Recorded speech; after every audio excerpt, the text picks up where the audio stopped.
ሰላም የጉነርስ ቤተሰብ፣ እንኳን ወደ ጉነርስ ቶፕ ኒውስ በደህና መጡ። ዛሬ በአርሰናል ዙሪያ ያሉትን እጅግ በጣም ትኩስ እና ትልልቅ መረጃዎች ይዘንላችሁ ቀርበናል። የቶተንሃሙ አደገኛ ተከላካይ ክርስቲያን ሮሜሮ ወደ አርሰናል ስለመዛወሩ የተሰማው አስደናቂ መረጃ፣ አዲሱ ፈራሚያችን ብሩኖ ጊማራይስ በኤምሬትስ ስታዲየም የተደረገለት አቀባበል፣ ጋብርኤል ማርቲኔሊ የቀረበለት የዝውውር ጥያቄና አርሰናል በዶርትሙንድ ስለደረሰበት የቅድመ ውድድር ዘመን ሽንፈት በዝርዝር እንመለከታለን። እስከ መጨረሻው አብራችሁን ቆዩ። ዛሬ በትልልቅ የስፖርት መገናኛ ብዙሃን እና በታማኝ ጋዜጠኞች ዘንድ ትልቅ መነጋገሪያ የሆነው የመጀመሪያው ዜናችን የክርስቲያን ሮሜሮ ሁኔታ ነው። የቶተንሃሙ ካፕቴን ክርስቲያን ሮሜሮ ወደ አርሰናል ለመዛወር ፈቃደኛ መሆኑን የገለጸ ቢሆንም የቶተንሃም የበላይ አመራሮች እና ቦርድ ግን ተጫዋቹን ለሰሜን ለንደን ተቀናቃኛቸው አርሰናል ላለመሸጥ ቁርጥ ያለ ውሳኔ አስተላልፈዋል።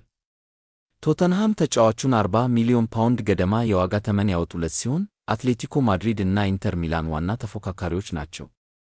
አርሰናል ዊሊያም ሳሊባ በጀርባ ጉዳት ምክንያት ከሜዳ ስለሚርቅ እና ጆን ስቶንስን ካጣ በኋላ አዲስ ተከላካይ ለማስፈረም ጥረት እያደረገ ይገኛል።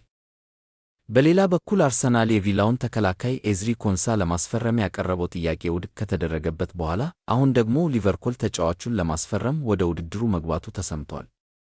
አስቶን ቪላ ለኮንሳ 60 ሚሊዮን ፓውንድ እየጠየቀ ሲሆን አርሰናል ይህንን ዝውውር በፍጥነት ማጠናቀቅ እንዳለበት ይነገራል።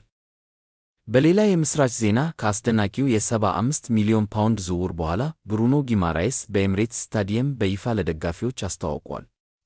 ብሩኖ ለአርሰናል ደጋፊዎች ባስተላለፈው መልእክት ለክለቡ ተዋጊ ሆናለሁ፣ እስከ መጨረሻው ሁሉንም ነገሬን እሰጣለሁ ሲል ትልቅ ቃል ገብቷል። ሚኬል አርቴታም የዝውውር መስኮቱ ከመዘጋቱ በፊት ተጨማሪ ተጫዋቾችን ለማስፈረም አርሰናል አሁንም ጥረት እያደረገ መሆኑን አረጋግጧል።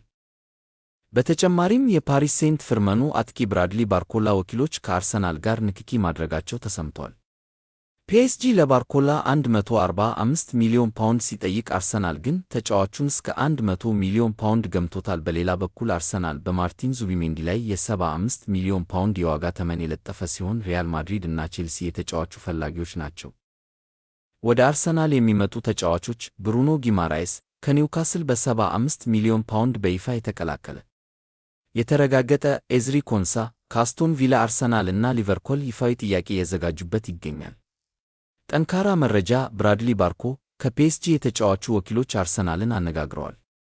ወሬ ያልተረጋገጠ ከአርሰናል የሚወጡ ተጫዋቾች ጋብርኤል ማርቲኔሊ የቱርኩ ጋላታሳራይ 34.3 ሚሊዮን ፓውንድ 40 ሚሊዮን ዩሮ የዝውውር ጥያቄ አቅርቧል። አርሰናል ተጫዋቹን ለመሸጥ ሊስማማ እንደሚችል ይገመታል። ጠንካራ መረጃ፣ ማርቲን ዙቢሜንዲ ሪያል ማድሪድ እና ቼልሲ ፍላጎት አሳይተዋል።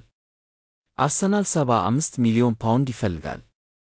ወሬ ያልተረጋገጠ በአሁኑ ወቅት የአርሰናል ዋነኛው የጉዳት ስጋት የዊሊያም ሳሊባ ሁኔታ ነው። ሳሊባ በደረሰበት የጀርባ ጉዳት ምክንያት ለተወሰኑ ሳምንታት ከሜዳ እንደሚርቅ ተረጋግጧል። ይህ በእንዲህ እንዳለ ቡካዮ ሳካ፣ ዲክላን ራይስ እና ዳቪድ ራያ ከዓለም ዋንጫ ዕረፍታቸው ተመልሰው በቅርቡ ወደ ሙሉ ልምምድ እንደሚገቡ ይጠበቃል። ዩሪያን ቲምበርም የማገገም ሂደት በጥሩ ሁኔታ ላይ ይገኛል። በኤምሬትስ ስታዲየም በተደረገው የቅድመ ውድድር ዘመን ጨዋታ አርሰናል በቦሩሺያ ዶርትሙንድ 3-2 በሆነ ውጤት ተሸንፏል። ዶርትሙንዶች በሳሙኤል ኢናሲዮ እና ኮንስታንቲኖስ ካሬትሳስ ግቦች 2-0 መሪነትን ጨብጠው ነበር። ወጣቱ ኢታን ንዋነሪ ለአርሰናል አንዷን ግብ ሲመልስ ዶርትሙንድ በጋዱ አማካኝነት ሦስተኛ ግብ አስቆጥሯል። ቪክቶር ዮከሬስ በፔናልቲ አርሰናልን ወደ ጨዋታው ለመመለስ ቢሞክርም ጨዋታው 3-2 በሆነ ውጤት ተጠናቋል። ጋብርኤል ማርቲኔሊ በመጨረሻው ደቂቃ ያስቆጠራት ግብ ከጨዋታ ውጭ በመባሏ ውድቅ ሆናለች። በአንጻሩ በተከላካይ መስመር ጋብርኤል ማጋልሃይስ እና ሪካርዶ ካላፊዮሪ የተወሰኑ ስህተቶችን ሰርተዋል።